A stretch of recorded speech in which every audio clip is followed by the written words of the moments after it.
même, hein. Un dimanche.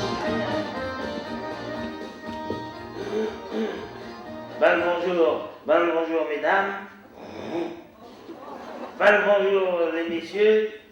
Bonjour les demoiselles, il y en a-t-il là-dedans? Oui, il y en a un peu, je ne sais pas, je vois rien. Si, il y a une petite jeune fille là devant, là. Je m'excuse parce que je suis arrivé un peu en retard, je vais vous expliquer pourquoi.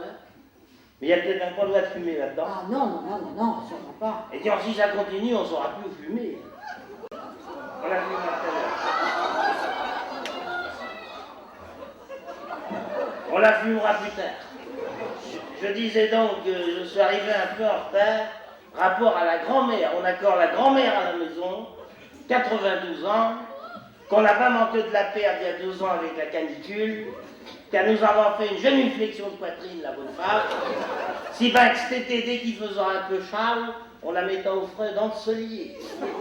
Et bien, il était corps un matin avant d'aller à la messe, parce qu'il faut que je vous dise ça, on a fini de ramasser les patates, avant que ça mouille de trop, avant que ça gèle de trop. Eh bien, disons, les patates, quand vous achetez des patates dans les grands magasins, elles sont toutes de la même grosseur à cette heure. Mais nous, quand on les récolte, il y en a des grosses, il y en a des moyennes, il y en a des petites.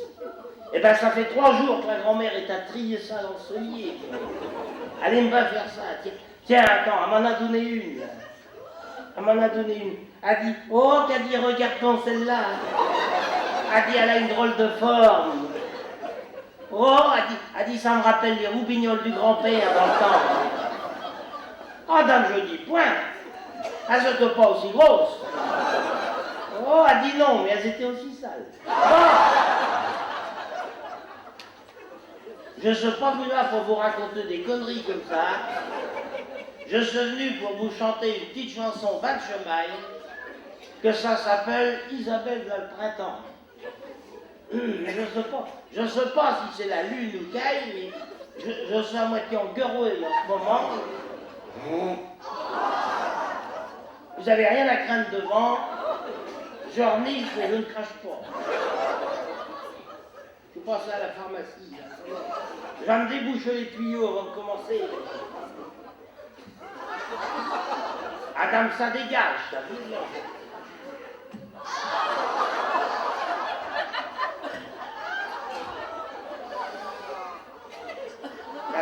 Elle va se marquer sur le flacon, là. Il faut garder le bout humide. Bon. Si je vais baiser un petit coup avant de commencer, c'est du bio que je récolte moi-même. Et puis il y avait un article dans Ouest France l'autre jour, c'était marqué qu'il fallait boire du pinard, que ça élargissait les artères. J'ai un voisin, c'est des autoroutes qu'il a, tellement qu'il en fait.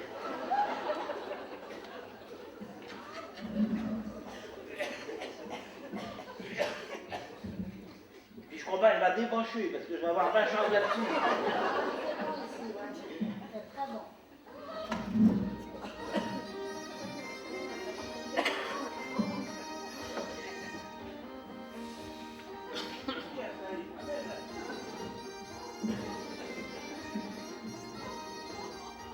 Oh, non. Oh, mais il faut pas faire ça. C'est dangereux. Oh là, c'est pas possible. Là, ça devrait y aller. Mais il faut que je vous dise avant de commencer, parce que... Elle me dit ça, ma bonne femme, la Germaine, là, que vous voyez sur la photo. C'est une photo qu'on a prise en 99, quand on avait fêté nos 42 ans de mariage. Nos noces de contreplaqué. Elle me dit ça, ma bonne femme, elle dit comme ça. Elle dit, je ne sais pas ce qui se passe, elle dit, à 67 ans et demi, elle dit, je ne sais pas. Elle dit, tu commences à avoir des trous de mémoire, elle m'a dit comme ça. Elle dit, on a vu le grand-père qui était comme ça dans le temps à la maison. À 92 ans, 93, il a des trous de mémoire. Il appelle ça, comment il appelle ça? La maladie de Zonoware. À 93 ans, il courait corps après les filles, mais il ne savait plus pourquoi. C'est la mémoire qui nous manquait. Bon, attends, je vais me mettre à l'aise quand même. Non. Il y a du beau monde ici quand même, faut pas exagérer. Mais, faut que je vous dise quand même que les chaussettes que vous voyez là, c'était les chaussettes que j'avais le jour de mes noces en 57. Je les garde, c'est sentimental. Et c'est pour l'odeur aussi, je suis habitué.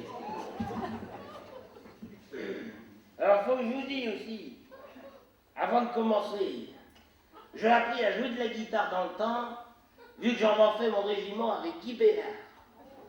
Alors, je vais vous le dire, je joue pas moins bien que lui, mais je peux jouer pas plus longtemps. Y a rien. Ça va venir, ça va venir. Une chanson, Van Chemaille, Isabelle là, le printemps. Mais je vais apaiser un coup avant de commencer quand même.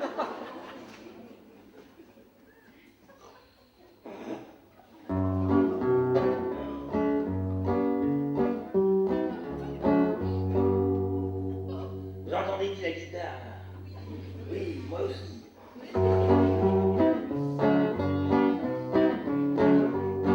Bon Dieu, là le printemps qui s'amène, va falloir retourner au champ. La bourre sacrée toute la semaine. Bon Dieu, le printemps c'est fatigant. Fini de faire la cour aux fumelles, les soirs d'hiver à la veillée. Au printemps c'est avec la pelle ou la charrue qu'on est marié. Isabelle, pousse un peu le tracteur, je suis embourbé, dis. Tu parles d'une feignante. Ah ben j'en ai plein la gueule maintenant. Adam, ça va pas, ça, non. Ça va pas. Faut éclairer un peu là, en bas. Oui, comme ça. Je vais être obligé de recommencer maintenant. Ah ben faut pas me faire des trucs comme ça, parce que non. Le cran? L'écran. La voix d'écran, c'est pas moi l'écran. Bon, je recommence. On dit le printemps, ça sent la rose, le lilas et puis le jasmin. Pour moi, le printemps, ça sent autre chose, vu qu'on sort la tourne à purin. Fini de faire la cour aux fumelles, les soirs d'hiver à la veillée. Le printemps fait gonfler les mamelles, c'est celle des vaches qu'il faut tirer. Isabelle, tiens bon le taureau, j'amène Blanchette. Ben c'est le printemps, dit. On dit le printemps, ça sent la rose, le lilas et puis le jasmin. Pour moi, le printemps, ça sent autre chose, vu qu'on sort à tourne à purin. Fini de faire la cour aux fumelles, les soirs d'hiver à la veillée. Il n'y a plus de mâle, il n'y a plus de femelle, quand le charançon il se met dans le blé. Isabelle, amène leur plume, faut que je fasse un choix. Pas la petite, la grosse. On dit le printemps, ça sent la rose, le lilas et puis le jasmin. Eh bien, je crois pas que j'aurais déjà dit ça. Oui, oui, je crois bien aussi. C'est la mémoire. Mais elle me disait ça, ma bonne femme, la Germaine. Elle dit, je ne sais pas ce qui se passe. Elle dit, tu fais le fier à bras comme ça, mais elle dit, depuis quelque temps, je ne sais pas, je trouve que tu es moins amoureux que dans le temps. Elle m'a dit comme ça.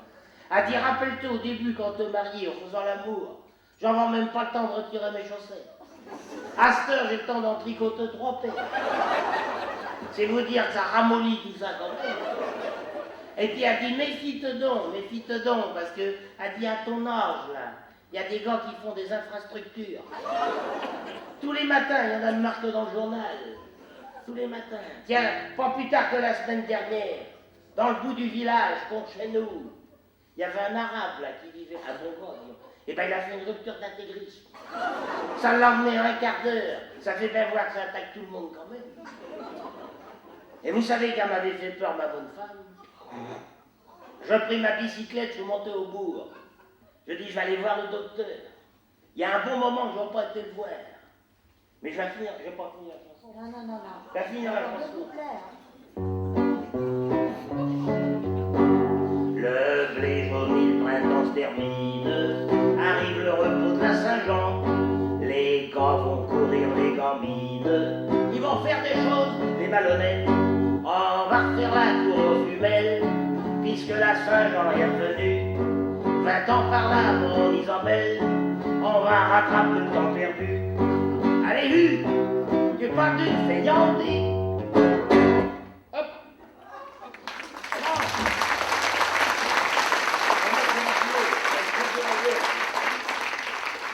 Et vous savez qu'elle m'avait fait peur, ma bonne femme. J'ai pris ma bicyclette, je suis monté au bourg.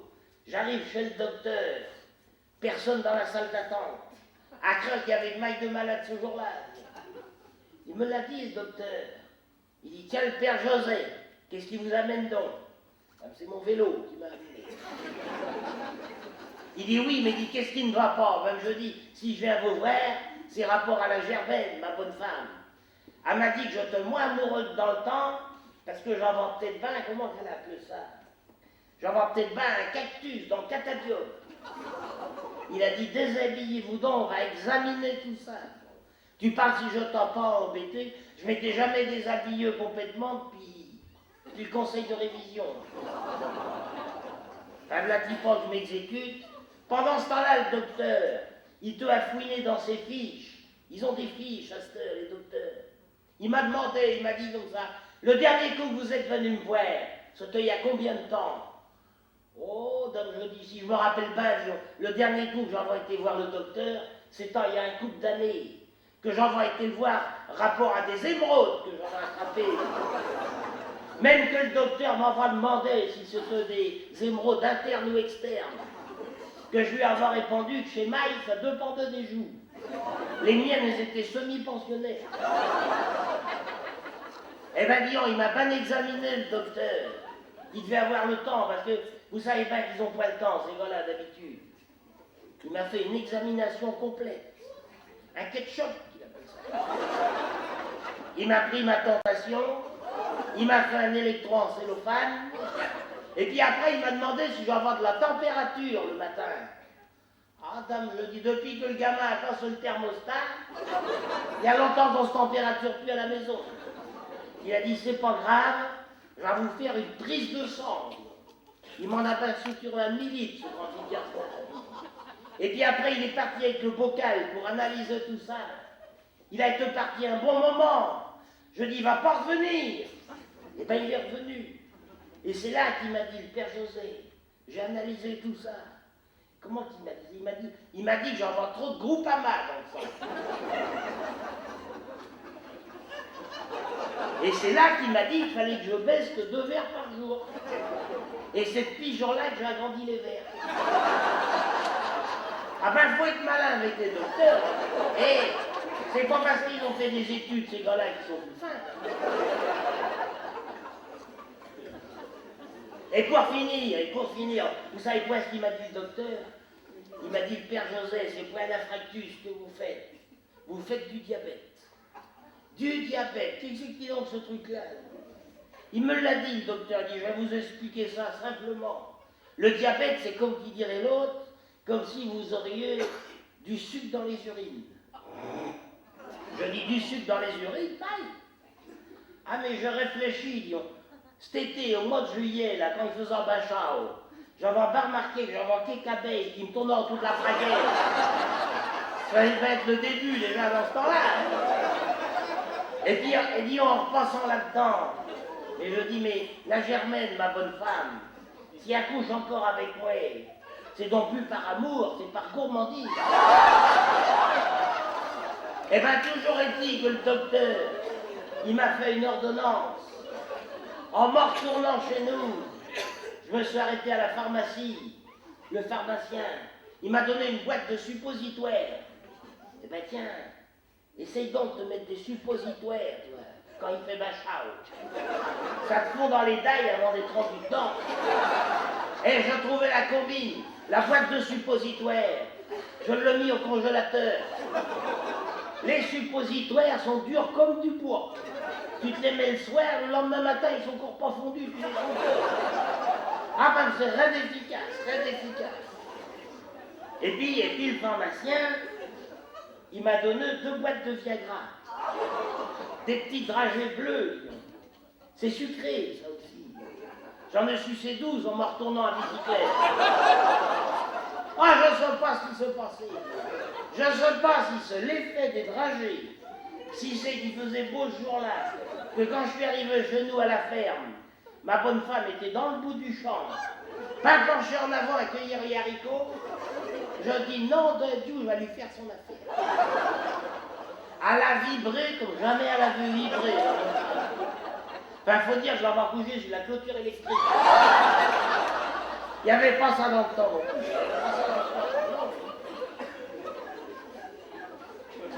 Vous avez le temps un peu, là. Faut-il vous chanter une autre chanson? Oui. Non, parce que, elle dit, je sens point. Et je sens point, si par chez nous, c'est comme par chez là. Et dès qu'il vient le beau temps, par chez nous, ça doit pas être comme ça, c'est encore pire ici, je crois pas. On est envahi par les vacanciers. Ils viennent nous faire chier jusque dans le fond des villages, maintenant. Il y en a encore un qui m'a écrasé 3 poules avec son 4 quarts l'été dernier. Ils ont des 4 quarts à cette heure. Quand vous chantez la chanson, les vacanciers. C'est fort, Dieu.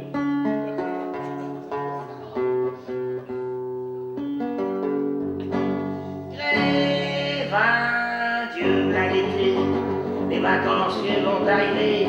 V'là l'été, les vacanciers vont arriver. Ils s'en viennent, on ne sait point d'où. Ils s'en vont par un autre bout. V'là l'été, c'est l'invention des vacanciers. Lucien, c'est fort la guitare un peu. Lucien, c'est mon fils. Écrit dans œufs frais sur la porte. On a des œufs qui nous restent de l'hiver dernier, là. On va tâcher de liquider ça. C'est les vacances, c'est la transhumance. Les vacanciers, c'est comme les fourmis, ça se répand partout dans le pays. Plus ça va et plus ça s'enhardit. L'an dernier, j'en avais d'un couvert dans mon lit. Le vacancier du mois d'août, c'est vraiment un drap savard. C'est comme des hiboux avec leurs lunettes noires. Ils se promènent quasiment nus. Tu vois plus de poils que de tissu. Moi je rigole quand ils s'assoient sur mes gratte-culs. Tiens, viens donc voir Germaine. Germaine, c'est ma bonne femme. Regarde-moi ce qu'il a là-bas. C'est-il un homme ou une femme? Ah, ben c'est une femme. Et il a pas de braguette. C'est les vacances. C'est la transhumance. Les vacanciers, c'est comme les sauterelles. Quand ça tombe, c'est pire que la grêle. D'un seul coup, on l'envoie partout. Il y a vraiment que la pluie qui arrive à venir à bout. Et le vacancier, quand il roule, faut se jeter sur le bas-côté. Va falloir laisser les poules au poulailler. C'est bien pis quand il s'arrête. Il pense plus qu'à son gosier. Faut que je mette du barbelé à mes poiriers. Attention à Sophie. Sophie, c'est ma petite dernière. Celle qui est pas roulée. Je veux pas que t'ailles au bal, mais avec ton frère. Avec tous ces Parisiens qui rôdent là, mon vieux. C'est les vacances. C'est la transhumance. Les vacancieux, ils sont comme la pluie. Quand elle vient, on lui dit merci. Mais on sent mieux quand elle est partie. Pourtant, ça me plairait d'en trouver un pour Marilou. Marilou, c'est ma fille aînée. 38 ans, célibataire. On n'arrive pas à s'en débarrasser. Si des fois il y a un amateur, prévenu, v'là l'été, les vacanciers vont arriver. V'là l'été, les vacanciers vont arriver. Y a qu'une chose que je comprends point, c'est pourquoi ils viennent ici. Moi, quand je veux des bonnes vacances, je vais à Paris.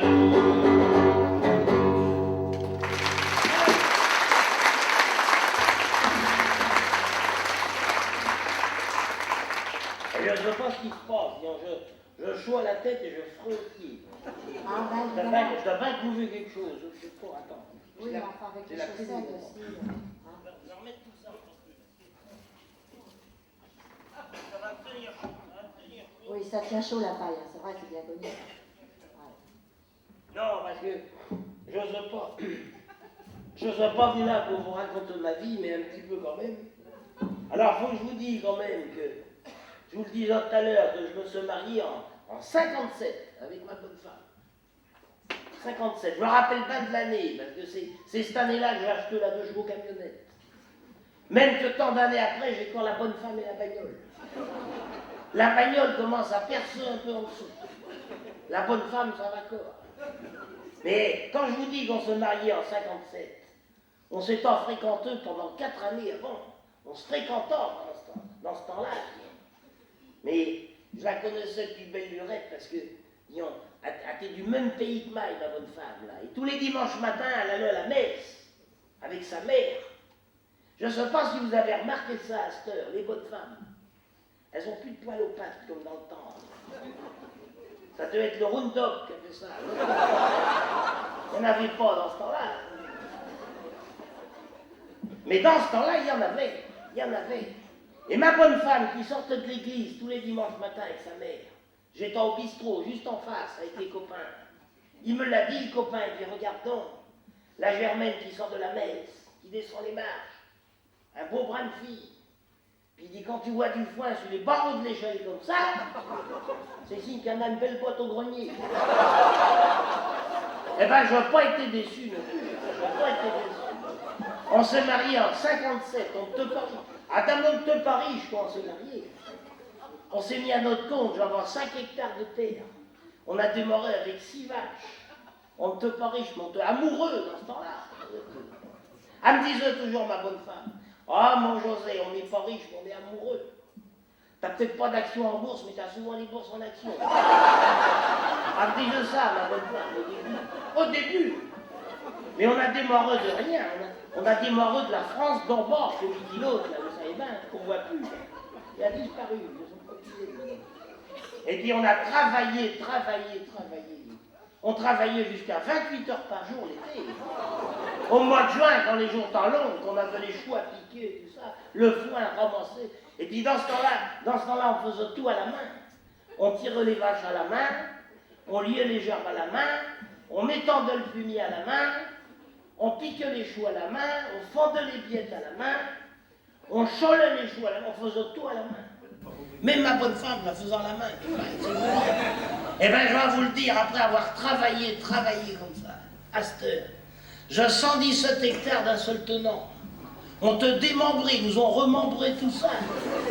J'ai tous les champs, tous les prés d'ailleurs chez Maï. Et jusqu'à l'année dernière, on te bat tranquille d'ailleurs chez nous. Et vous la dis pas parce qu'il faut que je vous explique.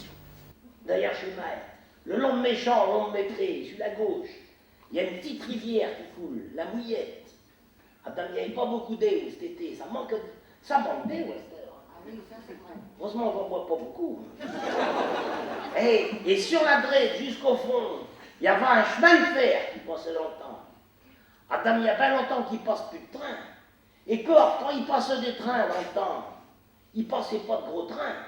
Il passait pas d'IGV, trucs comme ça. Non, il passait que des petits trains. Et monsieur le maire de chez nous, qui n'est pas un con, parce qu'on avait voté pour lui, il s'est réuni avec son conseil municipal. Et puis ils ont décidé de faire démonter les rails, démonter les traverses. Il y a les cantonniers qui sont venus nettoyer tout ça, vu que les ronces avaient poussé partout là-dedans, les épines, tout ça. Et à la place du chemin de fer, ils ont fait, comment qu'ils ont appelé ça? Attends, ça va me revenir. C'était marqué dans le bulletin municipal. À la place du chemin de fer, ils ont fait un sentier pédéraste. Je vais vous expliquer ce que c'est, s'il y en a qui ne savent point. Un pédéraste, c'est un gars qui est en joguinge le dimanche matin. Il y en a même qui sont en survêtement. Il y en a même qui font du veteteur à cette heure. Eh bien, depuis l'année dernière, ils ont tout ça, ça passe. D'ailleurs, chez moi, on n'est plus chez nous. L'été dernier, ça passait tous les jours. L'hiver que le week-end. L'histoire que je vais vous raconter, ça s'est passé au mois d'octobre l'année dernière. C'était le début. Je m'étais levé comme tous les matins, sur les coups de 7 heures. J'étais à faire ma petite pissée d'ailleurs chez Mike. Ben, je n'ai pas le droit de pisser là, parce que ça fait bientôt 50 ans que je pisse là. C'est pas un pédéraste qui va m'empêcher de pisser, non. Tout d'un coup, il y a une belle dame qui passe, en joguinge. Elle dit, oh monsieur, quelle belle tenue. J'ai ramassé mon matériel, je croyais que c'était de Mike qui parlait. Elle dit non, elle dit, vous en avez d'une belle ferme. Ah, donc je dis, ma petite dame, tous les champs, tous les prés que vous voyez là, tout ça c'est à Mike. Et à ma bonne femme. Et on a travaillé dur pour gagner ça. Oh, mais elle était curieuse, la bonne femme. Vous savez bien que les bonnes femmes sont curieuses. Oh. Elle dit comme ça, les animaux qui sont dans le pré au milieu. Ah, je dis, les animaux qui sont dans le pré au milieu, c'est mes vaches laitières. j'ai un beau troupeau de laitiers. J'ai 48 bonnes laitières qui me donnent 60 litres de lait le matin et 60 litres de lait le soir chacune. C'est la bonne laitière. Ah ben, il n'y en a pas beaucoup qui font cette race-là dans le coin. C'est de la Lolo Ferrari à gros pieds. Mais il y a du rendement. T'es plus curieuse que je croyais, elle dit comme ça. Là, ça devait être une bonne femme de la ville, on ne peut pas lui raconter ce qu'on veut. Elle dit la marron qui est dans le coin du pré. Je dis la marron qui est dans le coin du pré, elle me donne du chocolat le dimanche matin. À la goutte de tout ça, c'est pas bizarre. Mais t'es curieux, elle dit. Et les animaux qui sont à droite là-bas. Ah, je dis ma petite dame, les animaux qui sont à droite là-bas, c'est mes moutons. J'ai un troupeau de moutons, j'ai un beau troupeau de moutons. J'ai 244 moutons. Tout ça, c'est ta maille. Et elle dit la petite tache noire qui est dans le fond là-bas. Ah, je l'avais pas vue, dis, c'est la Germaine. Elle s'est levée de bonne heure un matin, elle est à ramasser les châtaignes. Oui, mais elle dit un peu plus à gauche. Ah, je dis un peu plus à gauche, c'est mes cochons bio. J'ai 5 cochons bio qui sont élevés dans le pré, au naturel. Elle dit, ils ont l'air en bonne santé, vos cochons. Qu'est-ce que vous leur donnez donc à manger? Ah, je dis, ma petite dame, si vous vous penchez un peu plus sur le côté, il y a la décharge municipale. Ah ben les gens jettent gras dans mes œils, ils gaspillent, ils jettent le pain. On n'aurait pas jeté un bout de pain dans le temps, même le grand-père n'aurait pas été content. À cette heure, ils jettent tout. Mes cochons vont fouiner là-dedans toute la journée. Ils sont ben gros, ben gros, je leur donne rien à manger. Ah, t'es pas contente, la bonne femme, dit. Elle a sorti une carte de son sac à main. C'est une copine à Brigitte Bardot. Elle m'a dit mauvais traitement à animaux. Elle a te porté plainte au tribunal contre Maï, cette grande fille de Garcelin. Je suis passé au tribunal, ça m'a coûté 50 000 d'amende. Tiens, ça m'énerve, sur des poches, je vous parle de ça. Ça m'énerve, je vais pas refaire une infrastructure. Mais quand je vous dis 50 000, je vous parle en ancien franc quand même. On compte pas en euros encore par chez nous là-bas. Toujours est-il, pas plus tard que la semaine d'après, je vais te lever comme tous les matins sur les coups de 7 heures. Il y a un pédéraste qui passe en survêtement. Avait-il quelque chose en dessous, on ne se pointe. Il dit, ah monsieur, c'est à vous toute cette belle ferme. Madame, je dis, mon gars, tout ça c'est ta maille. Jusqu'au petit bois dans le fond. Il dit, les animaux sont à vous aussi. Je dis, tout ça c'est ta maille. Dans le mi-temps, là, j'ai 48 bonnes laitières. Sur le côté à droite, là-bas, j'ai un beau troupeau de moutons. J'ai 243 moutons, on en a baisé un la semaine dernière. Faut bien qu'on mange, nous aussi. Il dit, et au fond à gauche?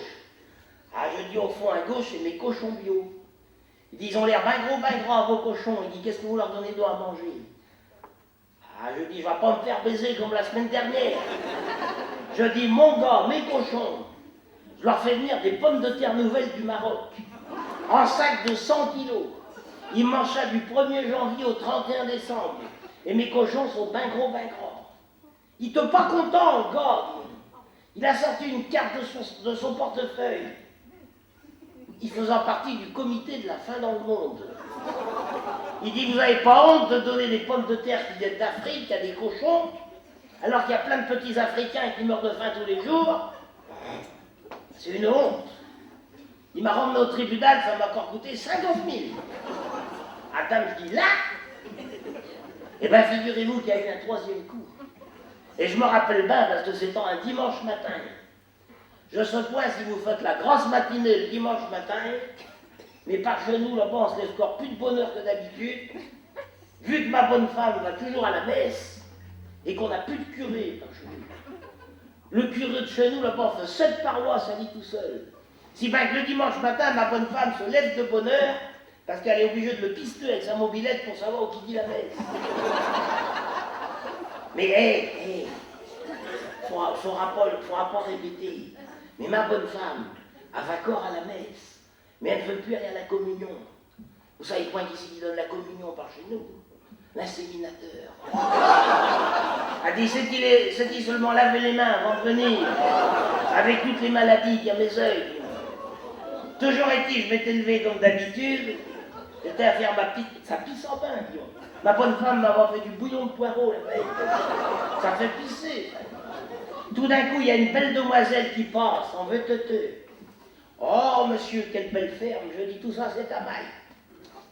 Dans le mi-temps, il y a les laitières. Sur le côté, il y a le troupeau de moutons. Et dans le fond, là-bas à gauche, il y a les cochons bio. Ils disent, on l'air ben gros, vos cochons. Elle dit, qu'est-ce que vous leur donnez donc à manger? Ah bien, je dis, il faut que je réfléchisse, parce que ça m'a déjà coûté 100 000, cette histoire-là. Ma petite demoiselle, mes cochons, tous les matins, je leur signe un chèque, ils vont acheter ce qu'ils veulent.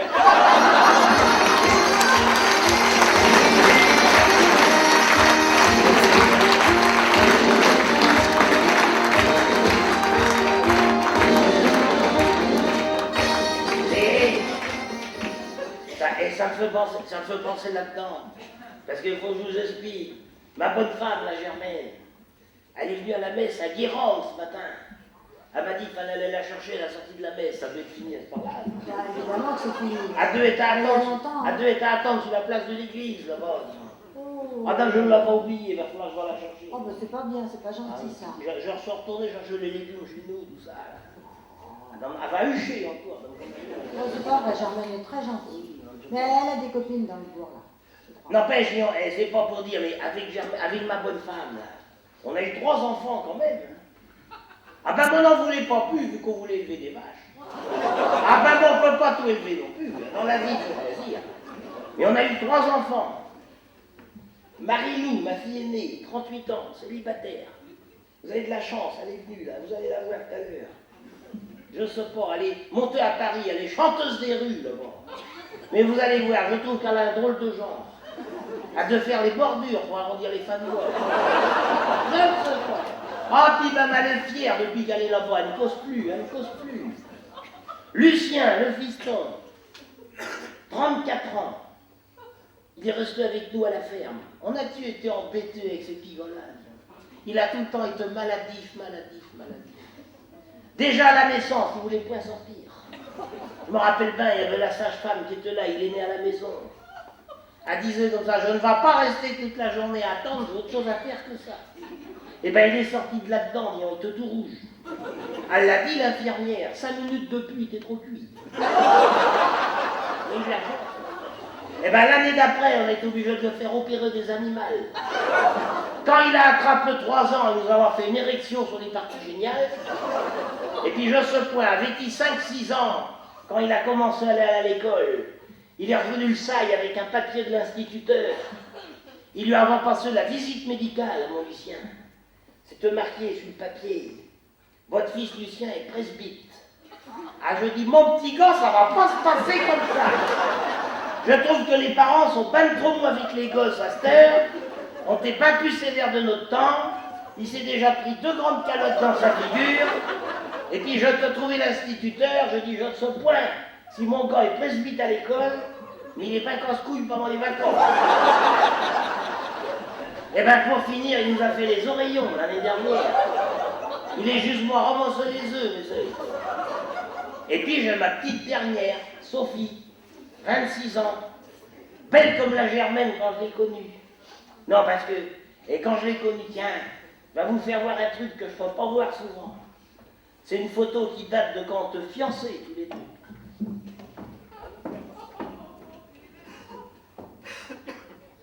Tiens, regarde. Ah ben oui, mais les gens vont pas voir de loin. À l'entracte. On t'est moins épais dans ce temps-là. Puis elle n'avait du nana mouscouri un peu. Parce qu'il faut que je vous le dise quand même. Quand j'ai connu la Germaine, je vais vous le dire, c'était le violon sur lequel je posais mon archet.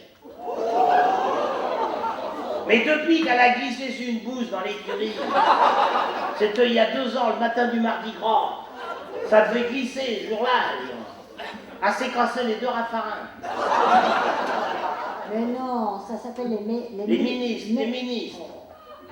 Les ministres du genou. Elle avait les 2 redoncules de fendu, ma bonne frère. On a été obligé de lui faire 5 points de soudure de chaque côté. Ben, et puis après, ils ont été obligés de la mettre dans le plâtre. 3 sacs de plâtre, il a fallu. Ah ben, c'est pas simple. On l'a coffré le mercredi décembre et on l'a démoulé le lundi de la Pentecôte. Ben, je vais vous le dire, pendant ce temps-là, elle m'a fait du gras. Elle m'a fait du gras. Quand on a démoulé tout ça, 123 kilos. Je le disais quand aux voisins dans ce temps-là, je dis, c'est plus un violon que j'ai à cette heure, c'est une contrebasse. Oh, t'es pas content. Et c'était juste dans ces moments-là, c'était au mois de juin, il y a 2 ans, que ma petite dernière que je vous ai causée, là, Sophie, est venue me trouver. Elle dit, papa, j'ai une grande nouvelle à t'annoncer. Je vais me marier. Ben, je dis, non, ben, d'où ça s'arrête. Et ça dépend des familles. Ça fait 20 ans qu'on n'avait pas été aux noces, chez nous. J'ai appelé ma bonne femme. Je dis, on va marier la petite dernière. Elle va voler son tour aux 2 autres grands bétails. C'est la petite dernière qui va voler son tour. Je dis, tu devrais bien ressortir mon costume de 57. Elle dit d'abord, elle dit, ta farcie taille aussi, tu ne rentrerais plus dedans. Et de toute façon, il n'y a plus de costume. Elle dit, j'en ai fait don à l'abbé Pierre. Attends, je dis, ça m'étonnerait bien. J'ai encore vu l'abbé Pierre à la télévision l'autre jour. Je ne l'ai jamais vu avec mon costume. Mais il ne peut pas tout porter, le pauvre bonhomme non plus, à son âge. Je l'ai dit à ma bonne femme, je dis, on n'a pas les moyens maintenant. On va le se pouiller pour aller aux noces, je vais aller t'acheter une belle robe. Et par chez nous, quand il faut qu'on se pouille pour les noces, on a l'habitude, on monte à se pouiller chez Degré à Nantes. J'ai monté ma bonne femme dans la 2 chevaux camionnette, et puis on est parti pour Nantes. Ça faisait une 12aine d'années que j'aurais pas été à Nantes. Et ben c'est pas facile pour rouler là-bas non plus. C'est quand on a retrouvé les rails, qu'il n'y avait que nous dessus. Là, on était tranquille. Ça secouait un peu, mais il n'y avait que nous. On a réussi à aller jusque dans le port de chez Degré. C'est quand on a rencontré le tramway qu'on savait quoi qui se avait priorité. Il y avait le gars qui conduisait ça, qui n'était pas content. Mais vu qu'on est arrivé, on s'est garé sur le côté, et dit on arrive chez Degré, il n'y a plus de Degré à cette heure.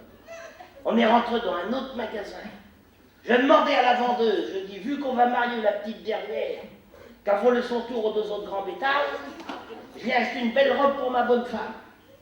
La vendeuse a dit comme ça, je ne sais pas si on a la taille de la dame. Je dis, ma pauvre Germaine, c'est pas pour me moquer, mais depuis que tu as glissé dans l'écurie, t'es devenue grosse comme une moissonneuse batteuse. Oh, t'es pas contente. La vendeuse était désolée, elle a dit comme ça, il y a un magasin un peu plus haut dans la rue là-bas. Ils habillent les femmes fortes, ils appellent ça. Ils disent pas les grosses à Nantes, là-bas. Ils sont polis quand même.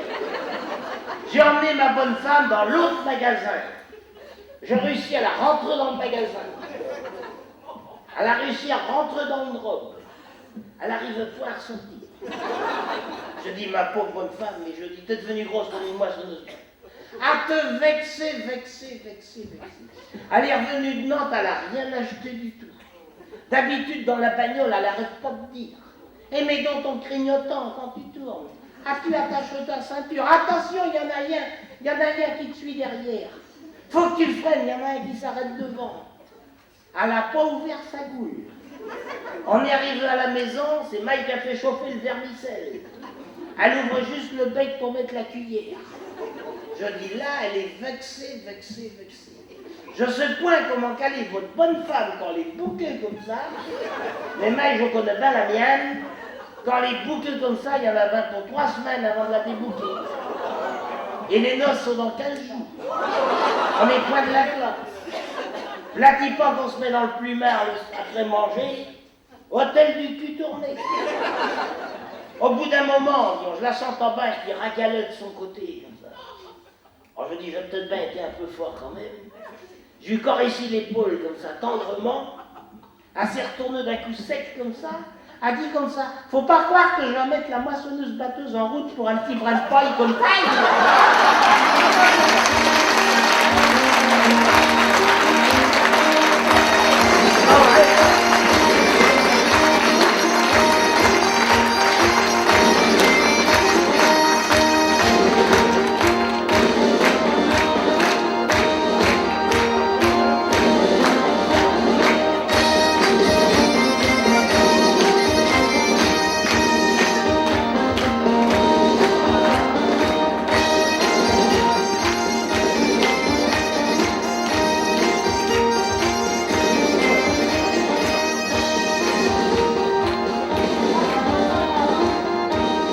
On fume pas ici, on fume pas.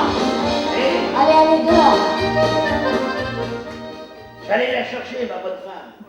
Elle devait attendre là-bas sur la place de l'église, mais Faudra pas lui dire que je vous ai dit qu'elle était grosse, parce qu'elle était tellement vexée que depuis elle a fait un régime. Elle a perdu 60 kilos en 3 semaines. Oh, dame, ça a été efficace. Efficace, il reste plus rien. Il reste plus rien. Bon, ben, à plus tard.